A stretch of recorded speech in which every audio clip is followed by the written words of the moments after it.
দাঁড়িয়ে থেকে মহারাজা জগদ্দীপেন্দ্র নারায়ণ ভূপ বাহাদুরের মূর্তি স্থাপনের কাজ করাচ্ছেন দ্য কোচবিহার ক্ষত্রিয় সোসাইটি। উল্লেখ্য, কোচবিহার শহরের সাগরদিঘির আমতলা মোড়ে মহারাজা জগদ্দীপেন্দ্র নারায়ণ ভূপ বাহাদুরের মূর্তি বসানো নিয়ে মুখ্যমন্ত্রী মমতা বন্দ্যোপাধ্যায়ের হস্তক্ষেপের পরেও গতকাল রাতে সেই মূর্তি স্থাপনের কাজকে বন্ধ করে দিয়েছে কেউ বা কারা। তাই অবশেষে সেই আমতলা মোড়ে দাঁড়িয়ে থেকে মহারাজা জগদ্দীপেন্দ্র নারায়ণ ভূপ বাহাদুরের কাজ করছে দি কোচবিহার ক্ষত্রিয় সোসাইটি।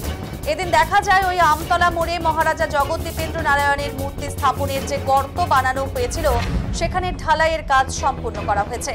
সেখানে দ্য কোচবিহার ক্ষত্রিয় সোসাইটির সহসভাপতি রাধাকান্ত বর্মা জানিয়েছেন, কতটা ভাবাবেগে আঘাত লাগছে যে মহারাজার মূর্তি বসাতে এরকম বাধা দেওয়া হচ্ছে।